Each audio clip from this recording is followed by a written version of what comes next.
So I'm just going to start with my journey here first. I don't mean my journey, my long journey here. I mean, I drove 13 hours yesterday to be here, and on my way I decided to document a little bit, so I'm going to share that with you first.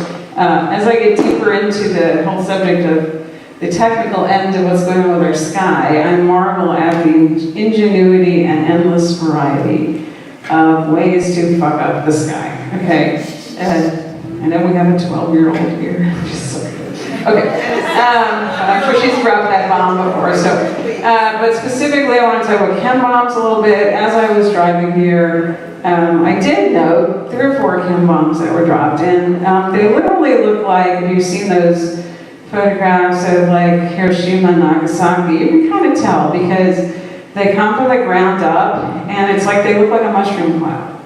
There's like it's a mushroom shape at the top, and what happens is they expand extremely rapidly, and when they do, they, other clouds that are kind of natural are kind of float nearby, and they like sort of consume them and gobble them up, and they produce rain instantly. So as I was driving, and I was like just kind of, even just to keep myself awake on the drive, I was like looking around to see what's happening with the sky, you know. And yeah, I saw the chem bombs, suck up a few clouds, and doused me with water, you know, the rain would happen, and then I would hear the local weather report, and they go, you know, we're gonna have mixed, a little bit of a partly clear skies tonight with some storms here and there, you know, it's just like, the whole thing is just Orwellian and surreal, but it was fun to observe it in real time. So what I'm gonna show you first are, basically, I'm gonna show you there's another kind of cloud that kind of descends on top of clouds. That's it's sprayed. That's not the one from the bottom up. The chem bombs, I'm really pretty convinced they're from the bottom up.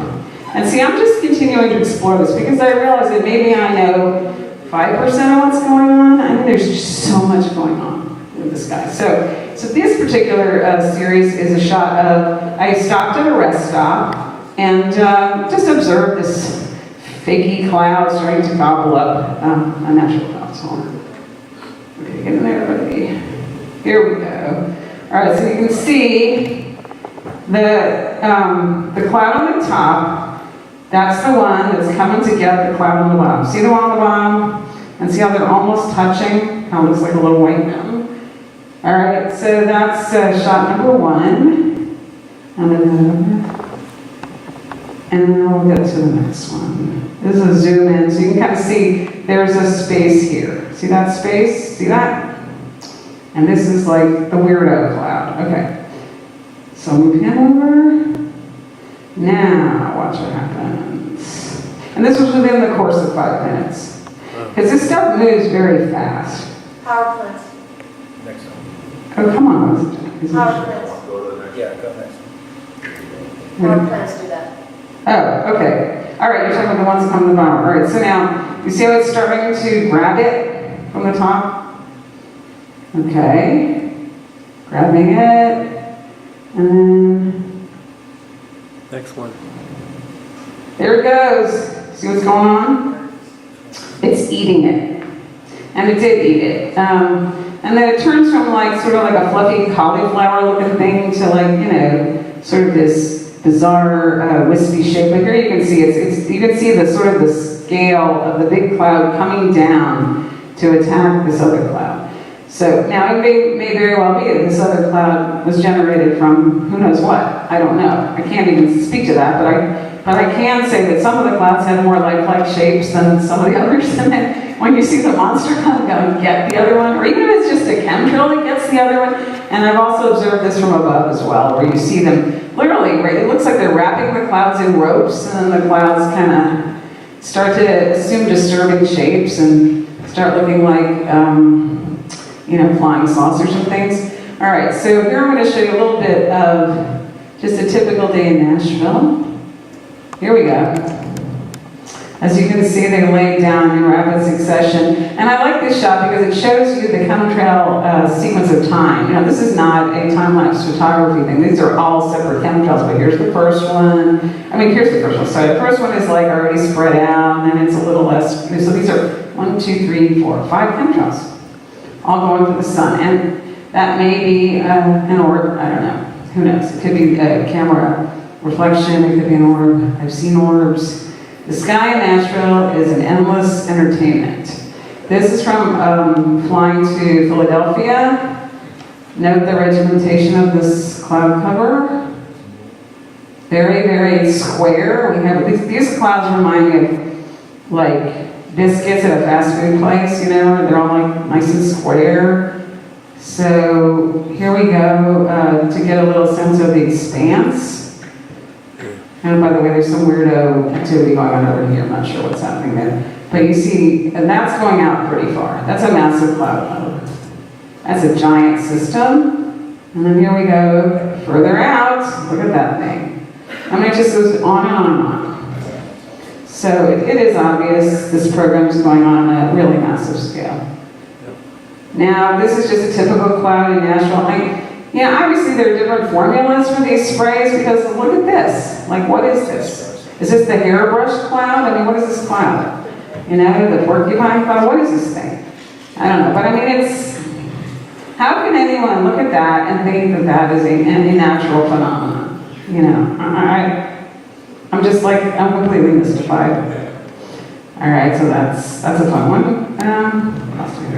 Now this was a day when they really knocked us out. This took about a half an hour to happen. The sky was absolutely blue, and about a half an hour later it looked like this.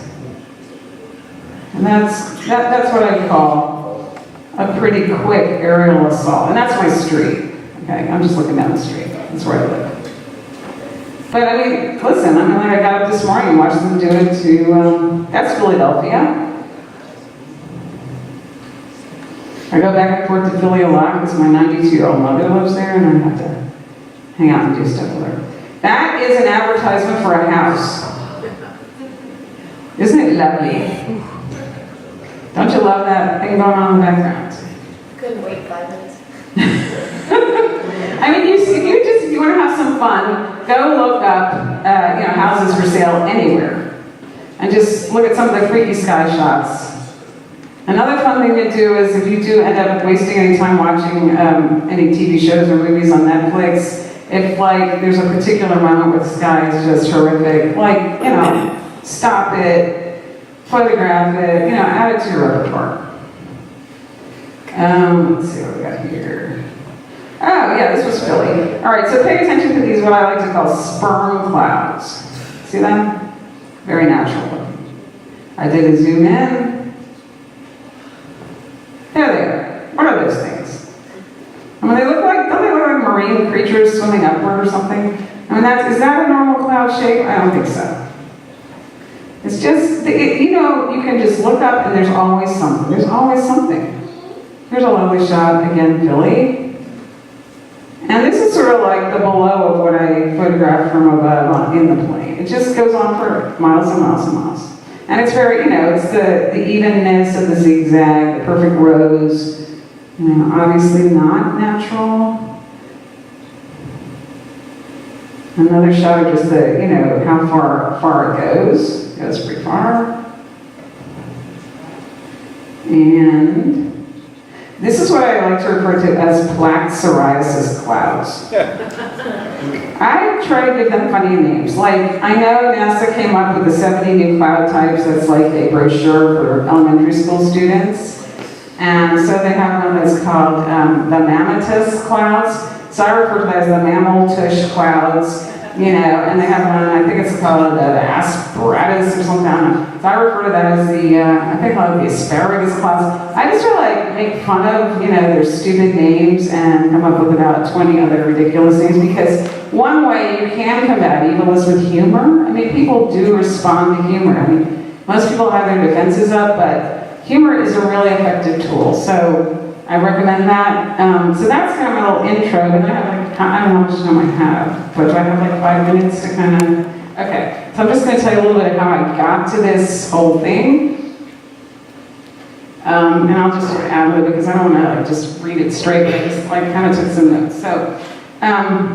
So in May 2010, the city of Nashville had a massive flood, 20 feet of water, wiped out about half of downtown. The Cumberland River, which is the main river that feeds us, it's a river off the Mississippi, overflowed its banks. We had just built this multi-million dollar concert hall, and it had a $2 million organ, which the bottom half was completely submerged in water and destroyed. So this didn't really make the national news, but we were told that we had a once in a 1,000-year flood. So, and I'm sure you've heard that phrase before. Power plants. Yeah, okay, power plants, okay. Whatever caused it, anyway, I will tell you that I watched the sky rain for 5 days straight.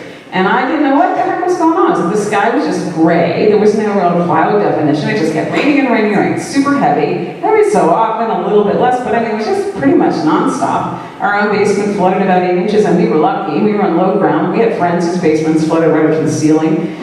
And I have friends who were displaced. There was an elderly couple that was, there was another river that comes off the Cumberland, the Harpeth River, and they really, this whole section of town got totally flooded out. Just all the homes destroyed. This elderly couple in a pickup truck got stuck at a light where the water was up to the electric wires, and they drowned. They couldn't get out of their vehicles. And I didn't know anything about artificial weather, geoengineering, any of this stuff back then. I had no clue.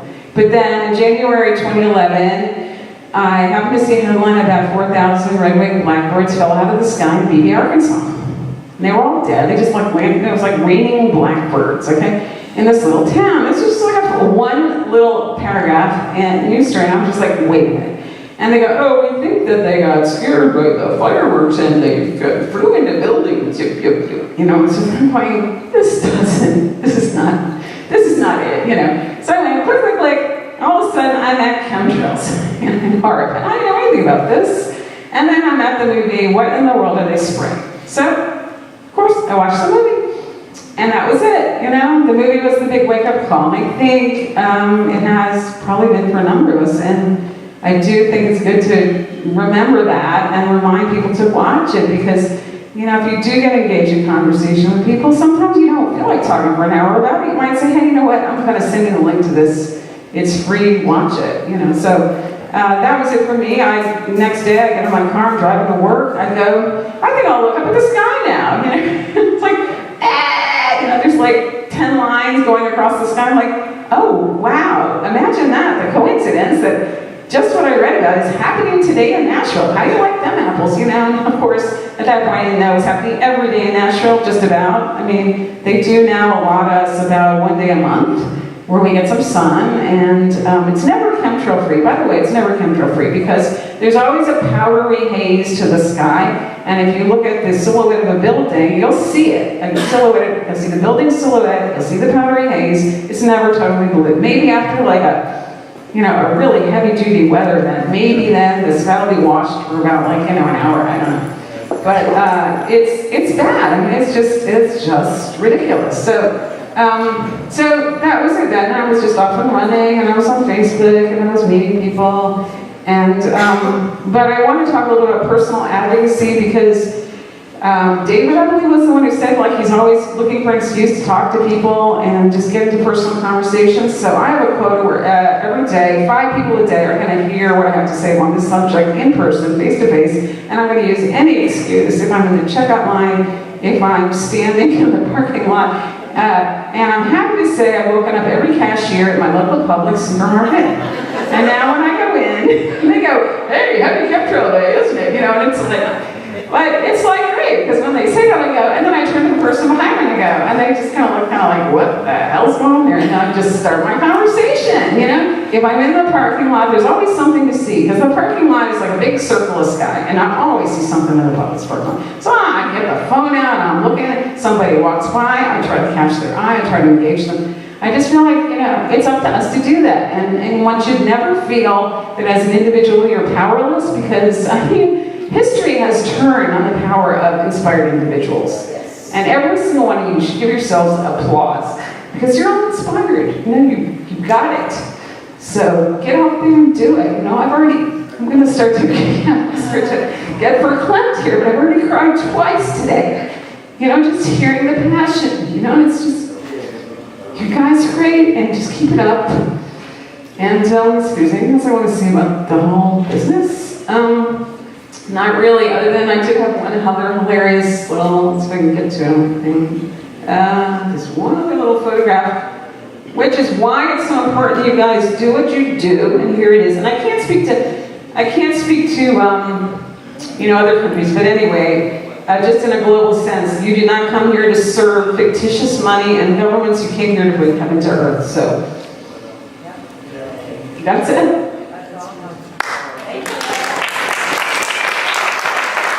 Hi folks, how you going? Nice to be here. Thank you for putting this on. Thank you for putting this on, so you know who I am. There's no need for introductions. So yeah, reality check. It's been really good hearing what everyone said today. There's been some really, really good speakers. I'm really impressed with what you've had to say. Raphael, I'd like to have you on the show to talk about that. And same with Jack, I want to have you on to talk about what you said. But we've got to really look at what we're facing here, folks. So I always like to include this slide, reality check, because what we're dealing with is a group of career criminals. They're pedophiles. Whoops. A group of pedophiles who's running the world, who all work together, all these governments all work together to manufacture wars and brainwash our children and spray our skies with poisons and fluoride our water and dumb us down and feed people rubbish. That's really what's going on. And the police, well, they kind of work for the system and not for us. And they're rolling all this stuff out to enslave us into their smart prison, which is really not going to be good for us at all. And this is the people who are doing it. This is their main goal, is depopulation. You know, so with everything we're doing, we've got to take all this into account. You know, we're being slowly exterminated by these people. It's been an ongoing process. It hasn't really been going on as long as what people think. You know, people think this system's been in place for thousands of years, but I really don't think it has. I think it's been in place for a few hundred years at most. Some of the research that I've been doing lately has indicated that this is actually quite a new system that's been introduced. One of the things that knows that have changed our history. Anyone who's been listening to the show recently, I've been focusing on history a lot, because by removing our history, they remove our identity from us. And they create a sense of hopelessness in people, whereby we think it's always been this way. But it hasn't always been this way at all. But this is what's rolling out, folks, 5G, and it's really important. And this is unfortunately the situation that we're facing with most of the population that we're dealing with. And this is just all coming online. And this again is what we're dealing with as well. This is how most people are trained to think. And this is what most family situations are like these days. People don't really seem to talk to each other anymore. It's very difficult. I only put this slideshow together this morning. I can't see what's coming up next, so I'm trying to remember what I wanted to say. But yeah, this is the state of our society, folks. These are the people that we're dealing with and all the stuff that we're doing.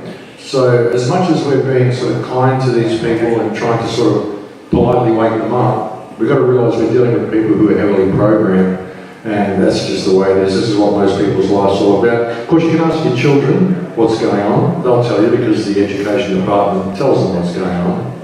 That's why all the fences are there. The kids really know these days. And of course, if you really don't like the system, you can always play a game. And if you really don't like that, you go on a magazine to make yourself feel better about yourself. They really like to cater for the women in that department, just to make you all feel great. So this is what we're dealing with, folks. And when we try to deal with it, this is usually our approach. You know, we just petition these people and ask them if they would please be nicer slave traders and slave masters to us and give us nicer shackles, please. And this is our approach. It's not working, folks, because, and even when people do wake up, they get into the conspiratorial culture. Okay, they get into all this stuff, they start looking at all this stuff on YouTube, and they forget this. You know, they find some hero on YouTube that's going to save them. You know, some great truth guru who's going to come along with the master plan, and they forget this one small detail. That's all it takes to be a slave, is to wait for someone else to come and free you, and to believe that you are a slave, to believe that anyone has authority over you to begin with, because we just made this whole thing up. And if you really want to think about it, the whole legal system, you know, we constructed a legal system to prevent the causation of harm and to provide remedy when that harm is caused. And all the legal system does is cause harm. All government does is cause harm. Government is terrorism by default. You know, terrorism is defined by the English dictionary as violence or the threat of violence carried against civilians as a means of coercion, often for political reasons. And that's everything the government does. That's what the education system is, that's what everything is. Anything that forces you to do something under threat of punishment, this is terrorism.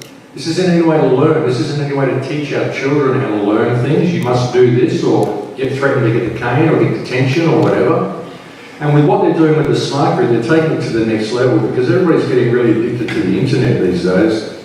And all they've got to do is threaten to lock you out of the system. And that's all the threat they need to keep people into compliance and to coerce them into compliance. And this is psychological terrorism, even by getting people enslaved to this smart grid.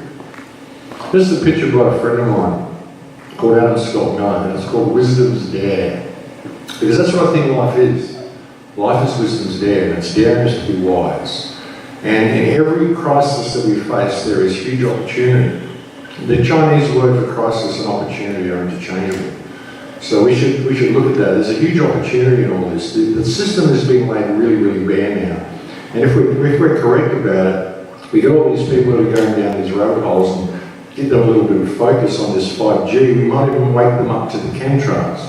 What's going on there? Because it's all interrelated. You know, the chemtrails are positively charging the air.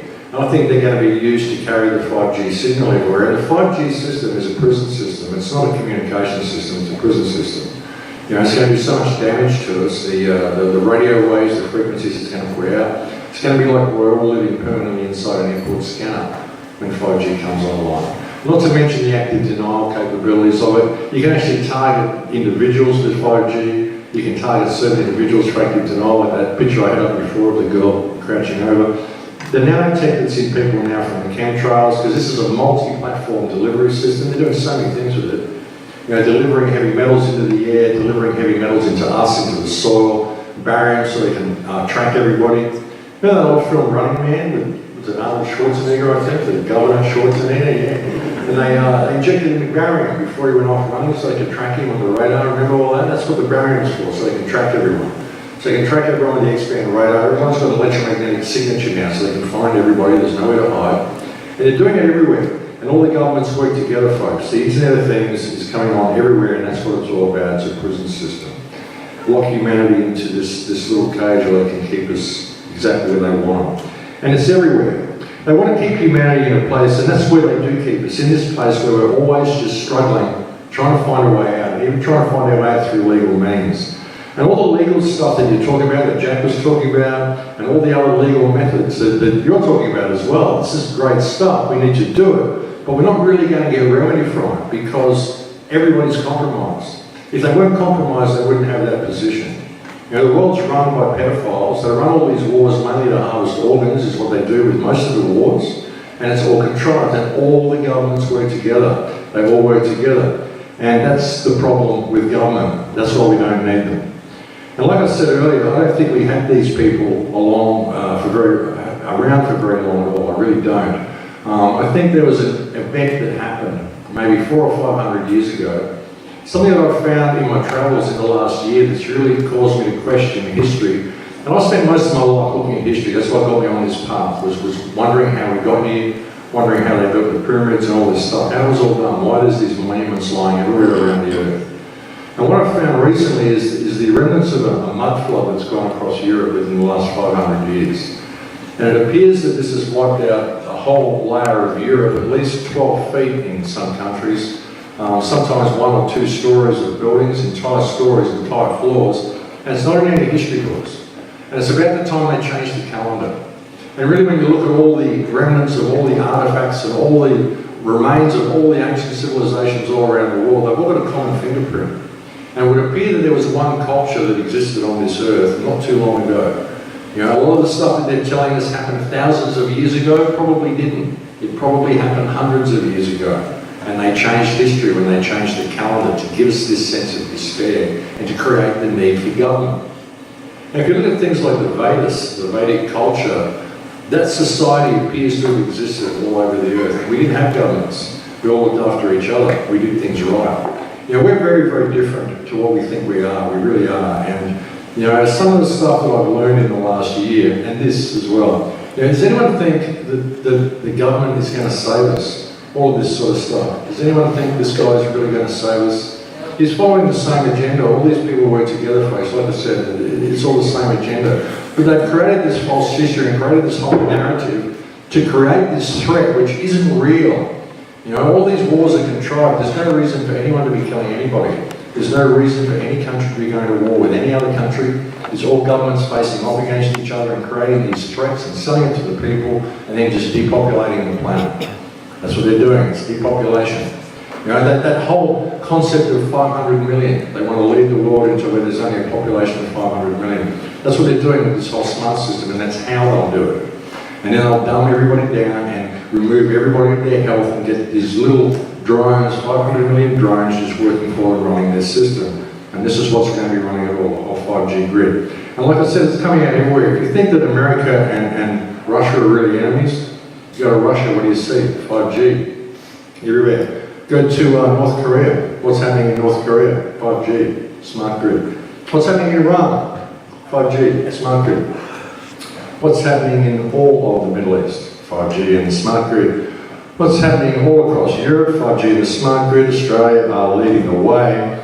Peru, I can't even come up with in the jungle. 5G and the smart grid. It's coming online everywhere, folks. Cuba, big America, America's big enemy, traditional enemy. 5G and the smart grid. Coming in Cambodia, coming on in Africa, coming on everywhere. Lebanon.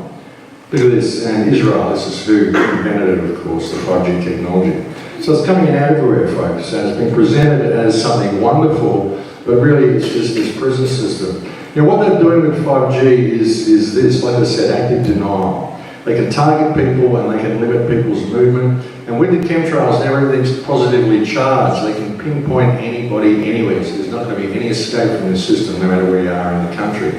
And you think about it, they're saying that they've got to put these posts every 400 metres to carry the millimetre wave because it's a really short wave. But yet they're saying the country regions are going to have 5G signal as well. So how's that going to happen? It's the chemtrails. That's what's being used as the carrier wave. Not to mention the fact they're blocking out the sun and all the other things they're doing with it. It's also providing a carrier wave for this whole electromagnetic system that they're rolling out. It's also scaring off all the insects, all the bees, all the birds. Something I've had great success with, waking up people in England, and people in the UK have been talking to beekeepers and horticulturists, people who run plant nurseries. This is a really good input that you can go. This is a great way to get into people that wouldn't have normally a conspiratorial mindset. People who are beekeepers, talk to them about 5G, how it's going to disrupt the bees because they want to keep their flowers, they want to keep their honey. The little lady down the road likes growing her roses and they're not going to work properly in the 5G system. So they're getting concerned. And they'll go out to the local bridge tribe and they'll talk to people who don't have a conspiratorial mindset.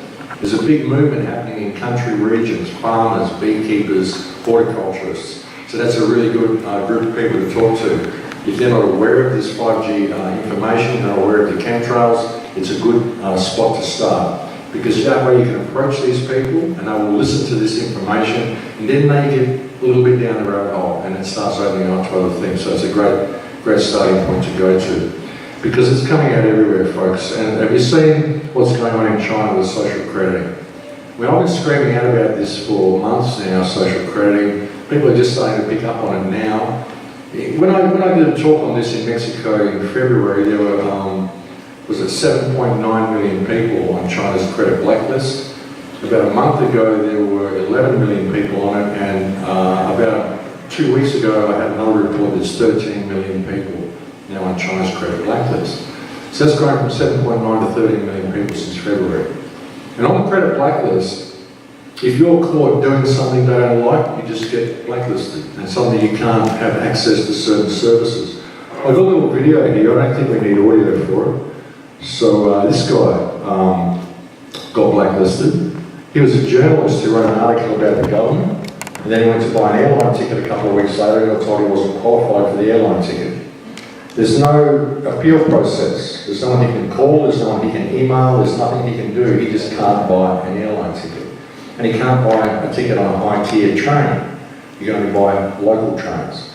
So effectively, you can't leave the country. Can't buy a train ticket, can't buy an airline ticket. How do you get out of the country? This video, if I can get it to play, maybe it won't play on this. But this video shows, this is an intersection, and it shows that they're actually photographing people walking across the intersection. And if you jaywalk, they will grab your face off the image and they'll put it on the video display they've got on a local bus shelter to shame you to the rest of the population that you're an untrustworthy person. Because that's what they're basing it on, your trustworthiness. And once you're deemed untrustworthy, you're always untrustworthy.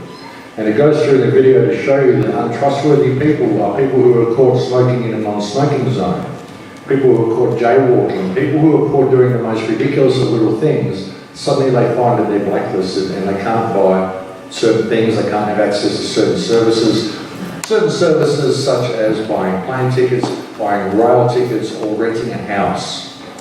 Think about that one. You know, so if you say something the government doesn't like, suddenly your social credit points get limited and you are denied access to certain services.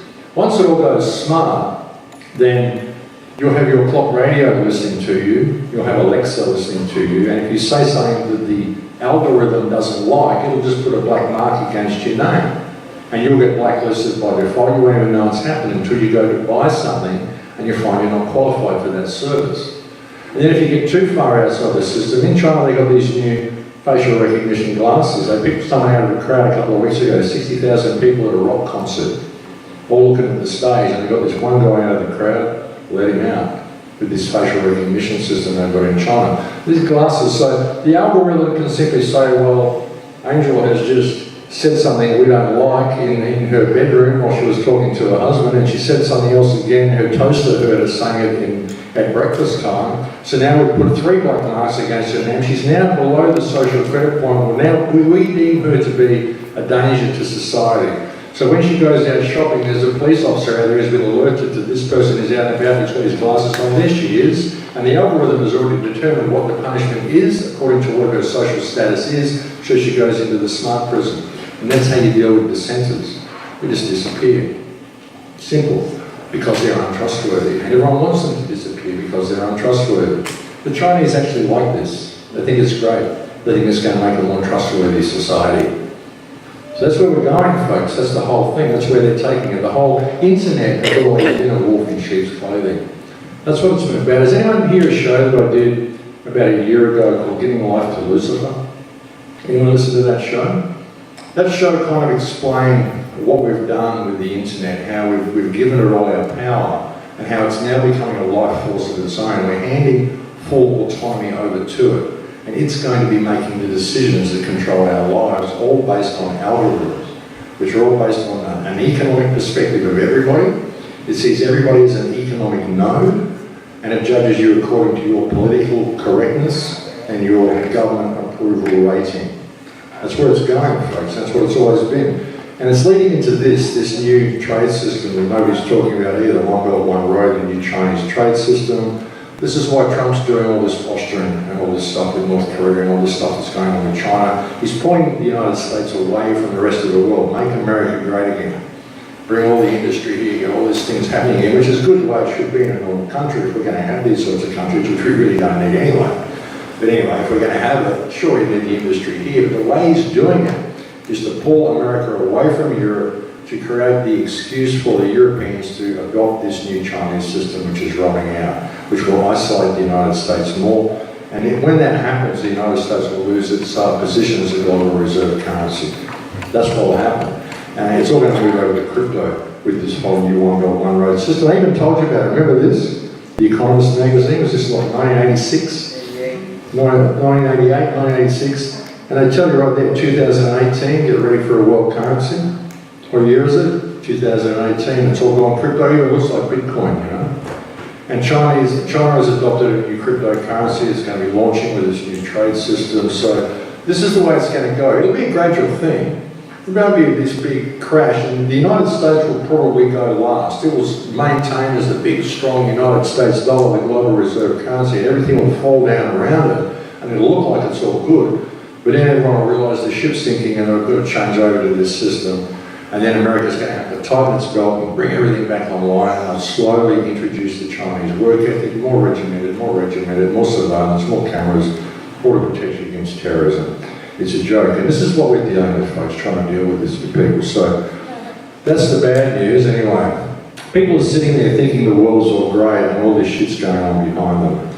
and they're just not looking at it, unfortunately. So that's what we're dealing with, and that's what they're doing. They're looking for help from the government all the time to fix these problems. You know, even when we deal with the chemtrail issues, we're getting all this stuff and we're taking it to government and saying, look, see.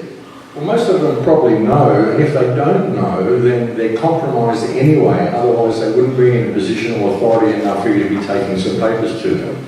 They've been caught out, they've been brownstone, they've been caught with a 14-year-old prostitute or a little boy or a little girl or something. That's why they're there in that office. And if we don't take that into account with what we're dealing with, then we're screwed to begin with. You know, we've got to realise that what government is a fiction. It's a multi-generational, national criminal cabal. It's a crime family. And we don't need them at all. We just don't. We don't need these people. All they do is manufacture war. And like I said, you know, if we've got a legal system that is there to prevent the causation of harm, and all government does is cause harm, well, why don't we ever call them out on it? Why don't we ever question their legislation?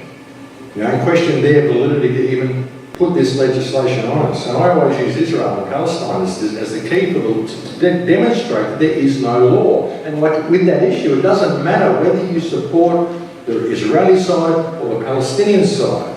What is the question here is law real? The law is stuff they write on paper. Well, the Geneva Convention is a piece of paper that says collective punishment is real. The fact that Gaza Strip exists, that's collective punishment.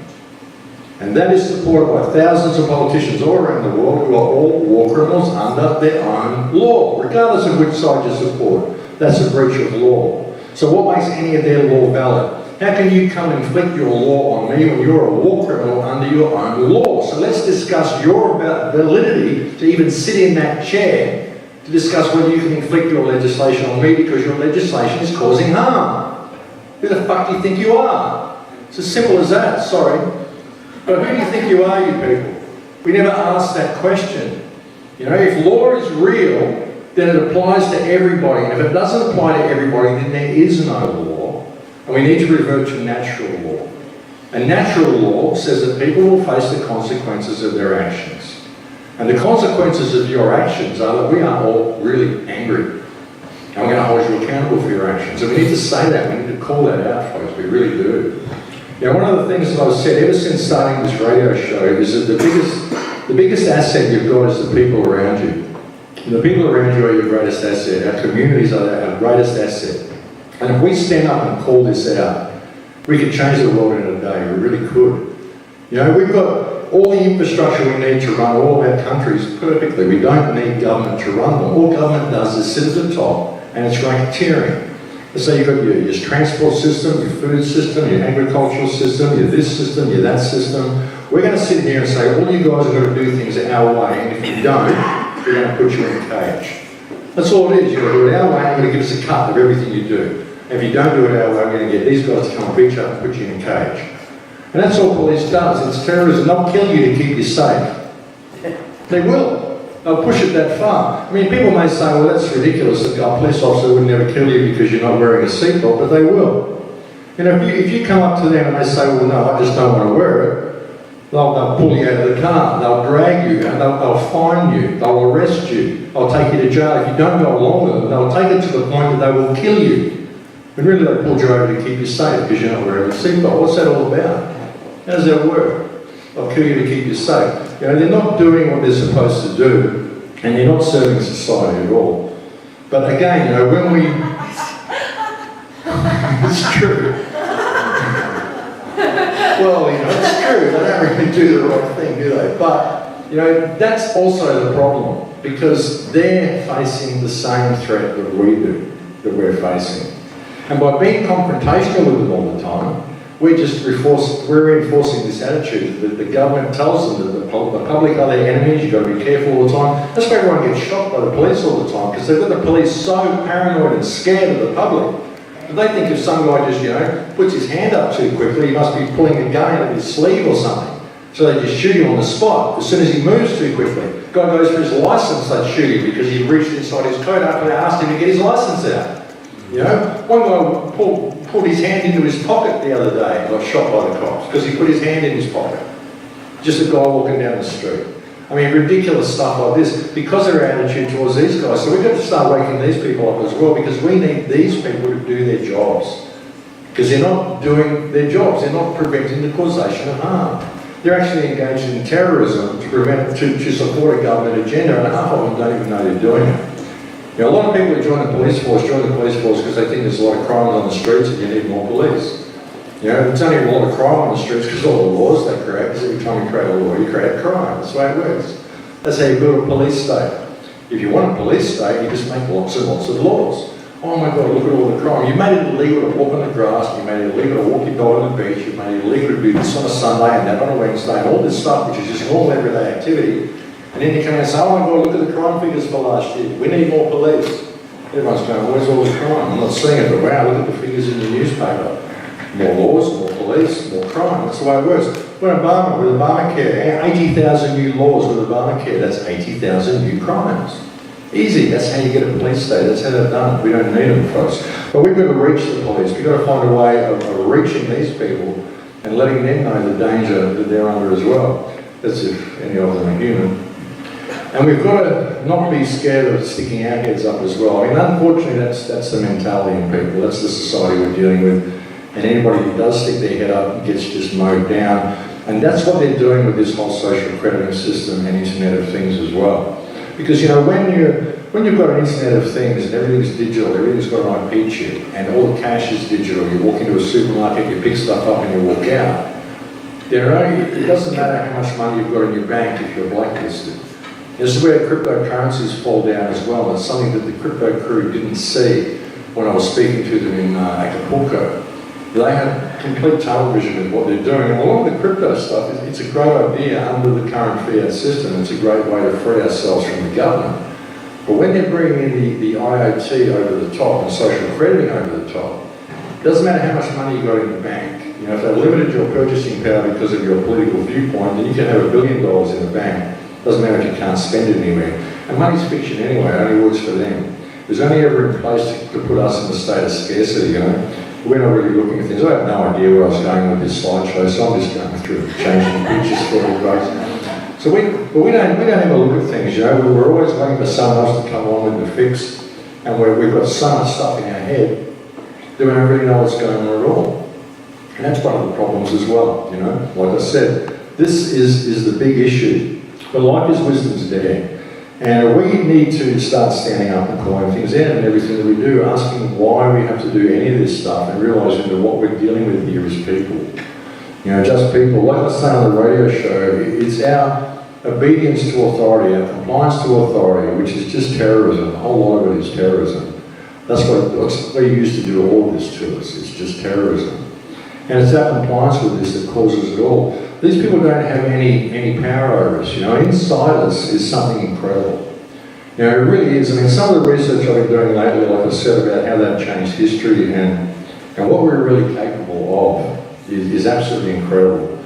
You know, the world only exists the way it does now because we allow it to be that way. It's like a collective projection of what we think the world should be. But there's a whole other world that exists, you know, that could be here. We can change it into that anytime we want to. As soon as we put down our respect for authority and unite with the people around us. Like I said, you know, your neighbours, the people around you are your biggest asset. You know, but they're all scared because they're scared of you, they're scared of their government, they're scared of everything. People can see the system that's coming, but they're too scared to stand up and do anything about it. They can't see what's within them. It's been so lost and so cowed and so squashed. You know, but like I said, with great crisis comes great opportunity, and we're at a real turning point here. You know, everything's falling away, everything's been laid bare. The whole system is laid bare. We know all the governments are working together now, they're all colluding. That's why they've ramped this system up so much, and so many people out there now can see it. Well, they know something's wrong anyway. You know, and that's why they're ramping it up more and more. And that's why they're rolling out this 5G so quickly, because they're scared. They're scared people are waking up. That's why they're spraying so much as well, because they're scared people are waking up. They really need to roll this out as quickly as they can. And they've given us all the tools we need legally to call them out completely, with everything that Raphael showed you, with everything that Jack said, with everything, the fact that they don't obey their own laws. None of it is. Even Tom Wheeler, the head of the FCC, he went out there and made that public speech and said, we won't wait for the standards. Well, thank you very much for making that legal distinction, Mr. Wheeler.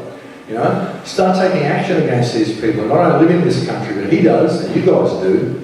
Start mailing this guy, start sending him liability notices, things like the impound movement, what they're doing. That works as well. They stopped smart meters in Hawaii, did a great job there. And they've got a huge movement happening in New Mexico as well. New England, New Mexico, I travel too much. So yeah, they've got a great movement happening down there as well. So get involved and get motivated and get involved with the people around you, the people in your community. Because 5G affects everybody and it's a health issue. So people can identify with that because it's a health issue. And the beekeepers and all these sorts of people, they can identify with it as well because it's a real issue for them. It's a real issue for everybody. You know, we've got nasty people doing nasty things. We really have. And we've got to call our governments out and realise we don't need them. You know, there's no reason for you to do any of this stuff that you do. I mean, I'm 60 years old now, and I've never paid taxes. I've never filled out an electoral form. I've never voted. I've never participated in the system at all. I just don't have anything to do. I've got 3 documents. I've got a driver's license, I've got a passport, and I've got a registration for my car, and that's it. I have no mortgage, I have no debt, I have no loans, I have nothing. I have no electricity bills, I have none of that stuff because I've lived outside the system my whole life. I've just never participated. We don't need them. You know, everybody can do it. And I speak out against them all the time. If I go to court, I walk out of the court. I just treat them like people all the time. I don't treat them like their office, like the fancy dress that they're wearing. They're just people in fancy dress. That's all they are. You know? And you're you. You know, you're you. I love having little conversations with them sometimes if you can do it with enough people around, you know. But never take a cop on the side of the road by yourself. When there's people around, you can really have fun with these guys if you start talking to them literally and answering their questions literally and stuff, you know. Because you're speaking English and they're speaking legalese. But that's how they trick you. You probably all know how the legalese works and all this stuff in person and all these sorts of things, the word understand, all these sorts of things, how it all works. But simple questions like, you know, what's your name? I'll say, my name's Man. You know, I base that on peer-reviewed anthropological information from the Anthropological Society. If you have a problem with it, take it up with an anthropologist, you know. Stuff like that, you know. What is the name that you ask for? Are you asking for my name or are you asking for the person created by the agreement entered into between my parents and the government, which is the name the government has for me? It isn't my name. If you're asking me to claim that name as mine, you're asking me to commit fraud. Isn't that entrapment? You say that to a police officer when he asks you, you know, he kind of steps back a little bit. You realise that you can think a little bit. You know, I don't know whether it would work with the cops on the side of the road here. I mean, I wouldn't even do that with a cop on the side of the road. But if you can do that in front of a few people, it makes them think a little bit. It makes them question you a little bit. It makes them talk to you a little bit. And always record your conversations with them as well. All these sorts of things. You know, we've got to try to get these people back onto our side a little bit. You know? Ultimately, we created a police force to protect us. And they're turned into thugs for government and corporations, and we need them back on our side. They're really one of the biggest obstacles we face as a police force. Yep. Now we can talk about, you know, political corruption, we can talk about the fact that all the governments work together, but we've got these people on the street, which is it's like a brick wall of stupidity that exists between us and the workings behind it. Even if we try to get to politicians and try legal remedies, we've got to get through these guys to do it. You try to file charges against anything, even the stuff that you want to do, all these crimes that you're outlining and stuff, where are you going to go and lodge it? You've got to go to the lodge of the police officer and report the crime, and they just won't listen to you. So we've got to find a way of breaking the ice with these people if we're going to go down that pathway at all.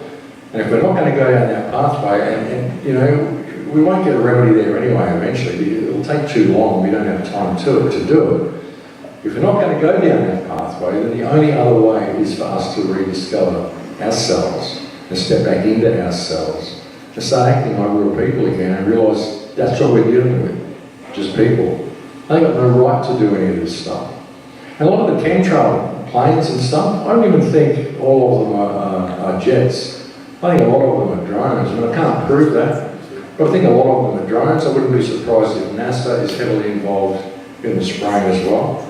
I certainly don't think they're sending tin cans up to the moon. I really don't think they're doing that. But I think that a lot of them are drones. But we can't keep doing this, folks. No more of this, you know, no more of this. Because this is what's happening while we're doing it. You know, this is just marching out across the world. This whole smart grid's marching out.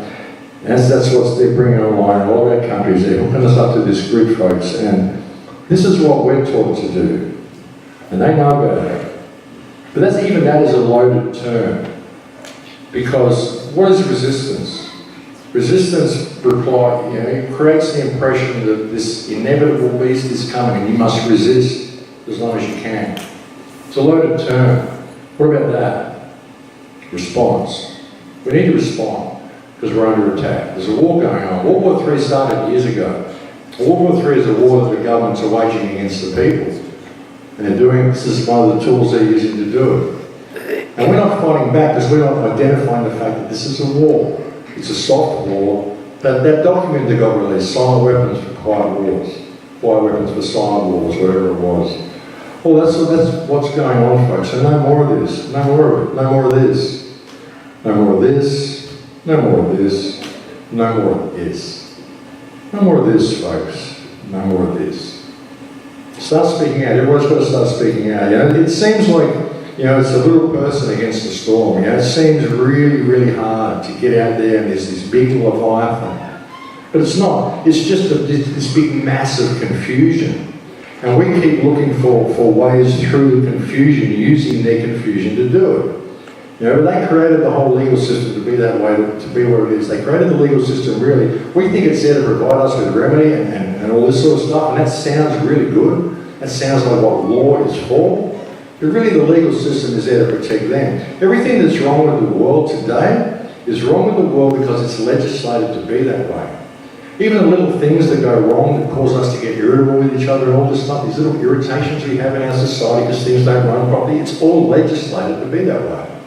And when you try to find a way through it, it's legislated to tie you up in red tape and all this stuff so you can file some charge against some politician and you might end up going to trial 10 years from now. You won't get any remedy then. It'll be a date that's put off for another 10 years. And by the time that happens, everybody's dead, It's like when people try to claim insurance from these corporations that have come and trash their environment, they tie them up and tie them up and tie them up until they're 75 years old when it happened to them when it was 20. And they give them a little payout just before they die and they get nothing. That's what it's all about. So they just tie us up in all this stuff. So realise that you're just dealing with people and things become a lot clearer. Whenever I'm dealing with anybody of authority, I never look at the uniform, I never call them by the title they want me to call them by. I ask them what their name is, and I call them by their first name. Everybody, even when I walk into a court, I call the judge by his first name. I don't call him Your Honour, any of that stuff. I've got in a court, they said, are you going to represent yourself? I said, no, I am myself. But I have to represent myself. Where are we going with this? I'm going to turn you a cardboard cave myself when we go there. What's the judge's name? Please, Your Honour, the Honourable Peter Smith. And I go, Peter, okay, no worries. I'll walk in there, hey Peter, I'm here regarding that matter. And I'll have a chat with him.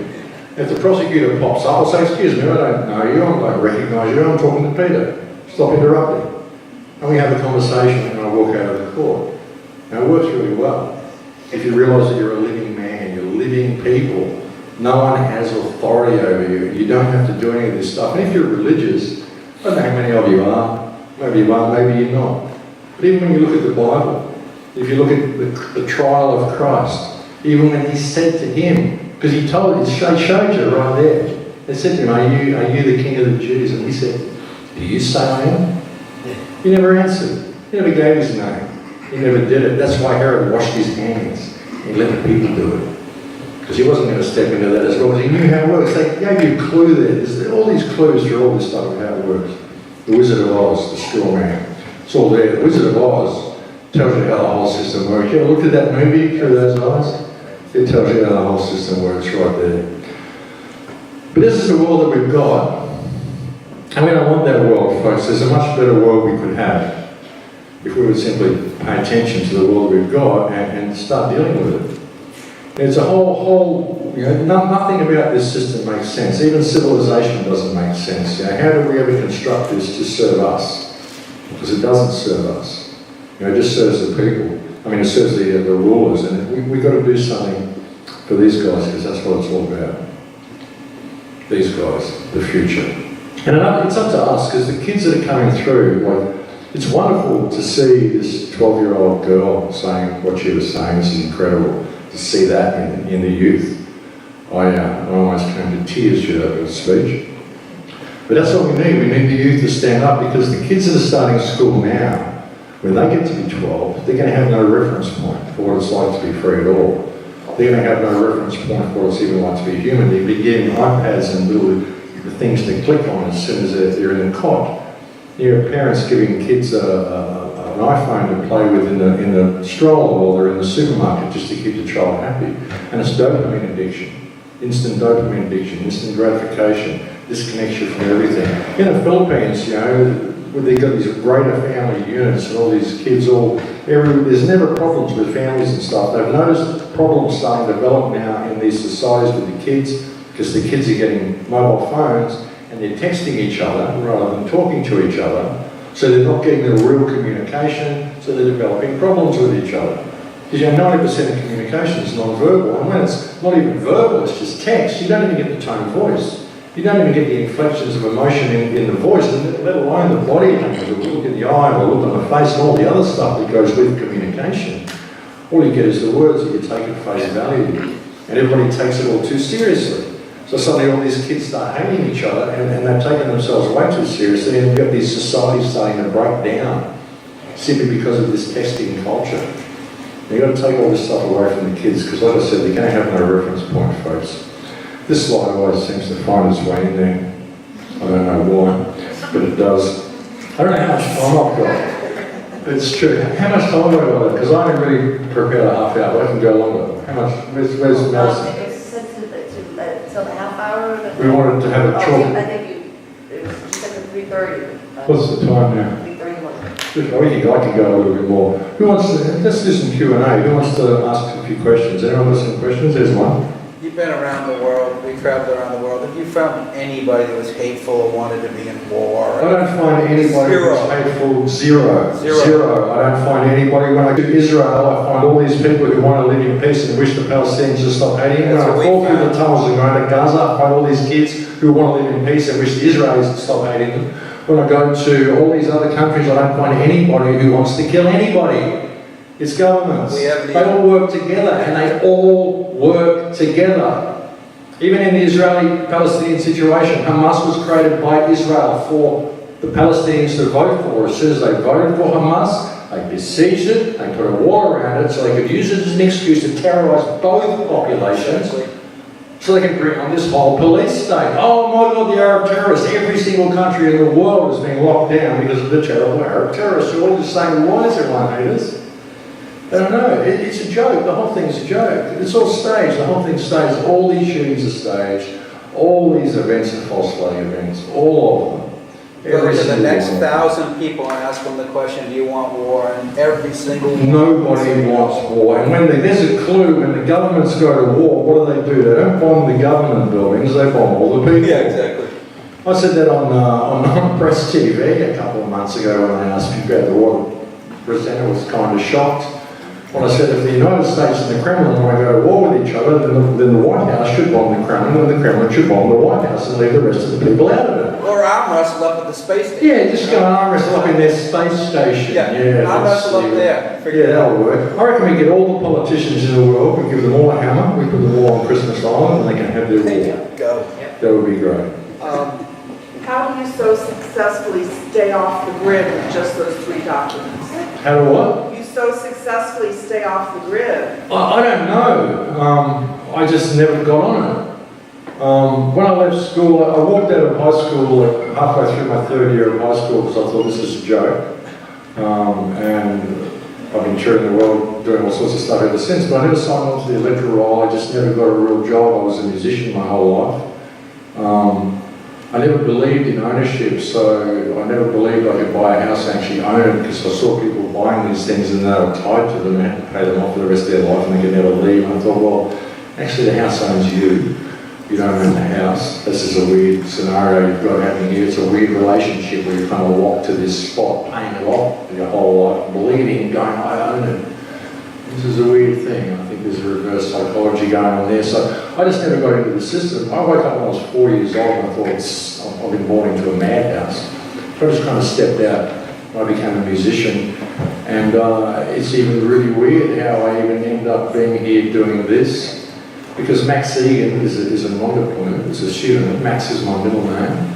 Egan is my son's middle name. This is all on my website. I've told people right from day one, Max Egan is not my real name. So it's weird. So I've kind of created this scenario through no means of wanting to do it, whereby I've got all that got in my real name that exists in the real world as a passport, a driver's license, and a vehicle registration. Now I have no personality at all online, no existence at all online. And Max Egan has a major existence online but has no existence in the real world. And I'm able to travel on my real name passport and no one knows it just worked out that way. I never planned it to be that way. It just worked out that way because I thought I'd write a book and put it up there. I didn't think anyone would read it. No, I put on my middle name and my son's middle name is on it to my son. And then when I put out that first film that I thought nobody would watch, I thought I'll use that name. And then suddenly I got created into this person who I am. Weird thing. We've got to stop. Yep. We've got to stop. Yeah. It's been wonderful to have you all here, folks. I hope that made sense, some of that. I just kind of winged through that.